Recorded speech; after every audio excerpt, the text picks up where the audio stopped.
हरे कृष्णा। सुखमय संडे सत्संग में सभी का हार्दिक अभिनंदन है। श्री गुरुदेव श्री कृष्ण को याद करते हुए शुरू करते हैं आज का सत्संग। जनरली हम लोग सोचते हैं कि भक्ति तो साधु संतों का काम है। हम गृहस्थ जीव कैसे भजन कर सकते हैं, कैसे भक्ति कर सकते हैं।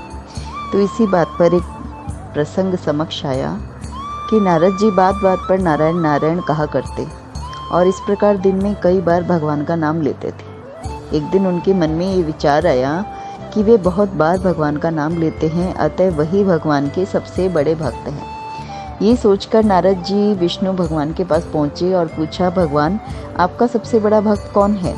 विष्णु भगवान ने कहा, अमुक गांव का अमुक किसान मेरा सबसे बड़ा भक्त है। नारद जी को बड़ा धक्का लगा। उन्होंने भगवान के कथन की पुष्टि के लिए अपने को संभालते हुए भक्त किसान का नाम पता नोट करा और उस किसान के गांव चल पड़े। वहां जाकर देखा कि किसान ने सुबह 4 बजे उठकर 2 बार नारायण नारायण कहा, फिर नांद में भूसा खली पानी डालकर बैलों को लगा दिया। दैनिक क्रिया के बाद सुबह का जलपान करा।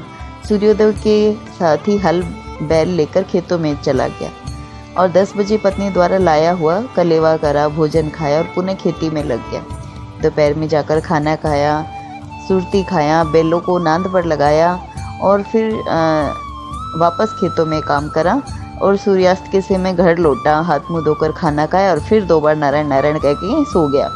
अब नारद जी को बड़ा आश्चर्य हुआ। किसान द्वारा दिन में केवल 4 बार नारायण नारायण कहा गया, जबकि वे स्वयं दिन भर नारायण नारायण नारायण की रट लगाए रखते, किंतु उन्हें भगवान ने अपना बड़ा भक्त नहीं माना और किसान को अपना भक्त मान लिया। नारद जी को बड़ी मन में हर्ट हो गई। नारद जी ने अपनी आशंका, अपनी व्यथा भगवान को बताई। तब भगवान ने नारद को एक पूरा जल भरा कटोरा दिया और कहा, इसको लेकर आप सूर्यास्त तक भ्रमण कीजिए, लेकिन ध्यान रहे इसमें से एक बूंद भी पानी नहीं गिरना चाहिए। यदि ऐसा होता है तो मेरा सुदर्शन चक्र आपके पीछे रहेगा और एक बूंद भी पानी गिरा तो वह आपकी गर्दन काट देगा। नारद जी ने जल भरा कटोरा लिया और सुबह से शाम तक भ्रमण किया। सुदर्शन चक्र पीछे है, इस चीज़ की तो उनको टेंशन थी। इस टेंशन में वो पूरा कंसंट्रेशन के साथ जल के कटोरे को देखते रहे। शुरुआत हुआ, सुदर्शन चक्र ने पीछा छोड़ा, तब उनकी जान में जान आई। कटोरे से पानी नहीं गिरा। उन्होंने राहत की सांस ली। नारद जी विष्णु भगवान के पास पहुँचे। विष्णु जी से ने पूछा, भ्रमण कैसा रहा?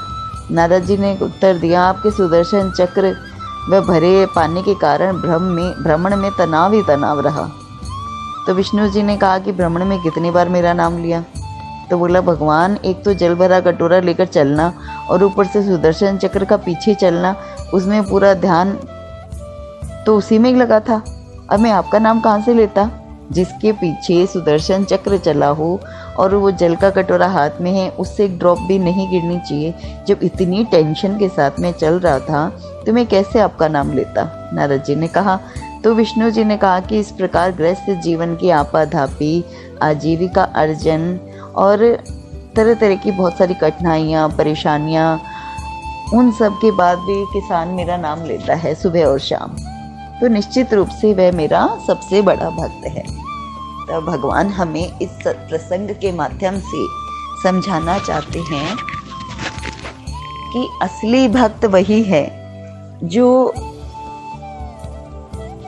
सभी तरह की परेशानियों को झेलकर भी प्रभु को नहीं भूलता।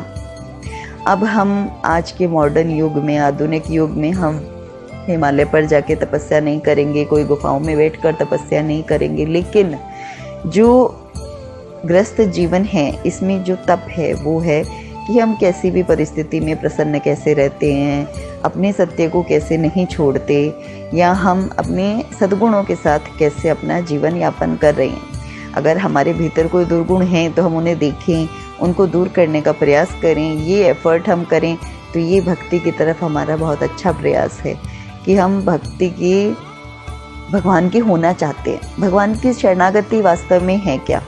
भगवान की शरणागति यही है कि हम सब कुछ अपने दैनिक कर्मों को करते हुए भगवान को कभी ना भूलें। जितने भी संत हैं, जितने भी साधु हैं, जितने भी भक्त हुए, सब यही कहते हैं कि प्रभु को याद करो, मन से याद करो, सच्चे मन से, कि वो आपके हर कर्म अपने आपके दैनिक नित्य कर्म का एक अंग बन जाए, एक पार्ट बन जाए। प्रभु से रिश्ता बना लो या प्रभु से इतना प्रेम करो कि भगवान आपसे ऑल टाइम कनेक्टेड रहे, आपके मन में हर समय भगवान का नाम चलता रहे। अब मीरा जी को विष का प्याला दिया, उनके अपनों ने दिया। ध्रुव भगत को उनकी माँ ने, सौतेली माँ ने वन में भेजा, तब उनको परमात्मा की गोदी मिली। अब वो सतयुग था, वैसी हार्ड तपस्या हम नहीं कर सकते। लेकिन जब हमारे अपने या अपने क्लोज रिलेशन वाले हमें दुख देते हैं, तकलीफ़ देते हैं, या कोई ताना देते हैं, या कुछ भी किसी भी तरह का हमारे लिए अगर उनके मन में कुछ भी नेगेटिविटी है, तो वो जब कोई ऐसा एफर्ट करते हैं जिससे हमें तकलीफ़ होती है, तो उससे क्या होता है, उस दुख से हमें प्रभु की और याद आती है, हम भगवान के एक स्टेप और चले जाते हैं आगे।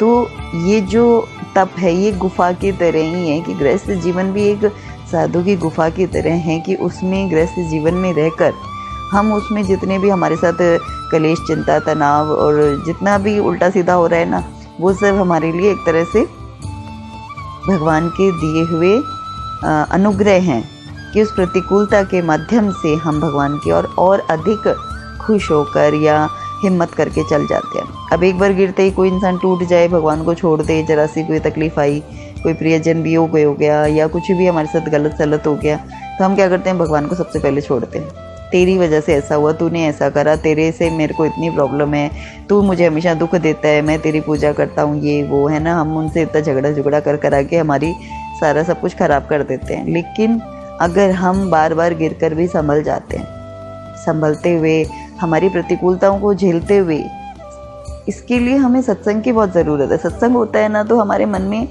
मनोबल बना रहता है, हमारी आत्मशक्ति का विकास होता है, वो दृढ़ होती है, भगवान के प्रति श्रद्धा बढ़ती है। और गुरु का हो जीवन में सानिध्य है, तो फिर तो बस सोने पे सुहागा है प्रभु से। अब जिनके गुरु हैं वे गुरु के सानिध्य में एफर्ट करते हैं, गृहस्थ जीवन में रहते हुए भी गुरु के मार्गदर्शन में भी अपनी भक्ति को प्रगाढ़ करते हैं। लेकिन जिनके गुरु नहीं है, वे भी हताश और निराश ना हो।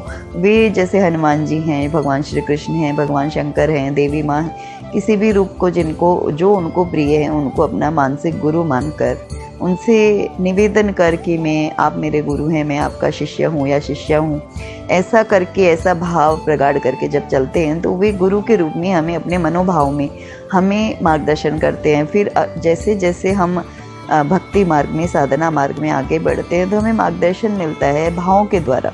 प्रभु तो अब ऐसे प्रकट होकर तो हमें बताने वाले हैं नहीं, वो अवस्था तो पता नहीं कब आएगी, क्या पता कितने जीवन लगेंगे, और क्या पता एक क्षण में मिल जाए, क्योंकि प्रभु तो मिले हुए हैं। पुकार की देरी है, प्रहलाद जैसी पुकार, मीरा जैसी पुकार, ध्रुव जैसी पुकार, तो वो पुकार आने में समय लगेगा, है ना, और वो हमें पता है।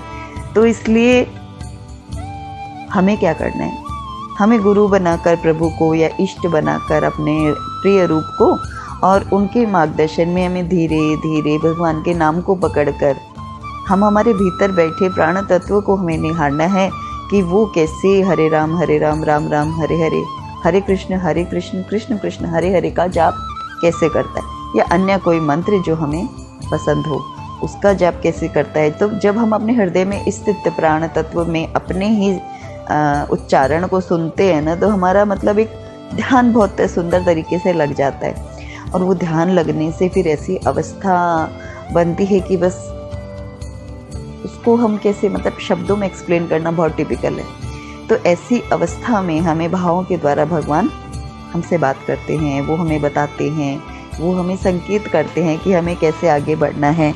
और इन सब चीज़ों के माध्यम से हम ईश्वर से जुड़कर हम अपनी भक्ति के मार्ग में आगे बढ़ सकते हैं।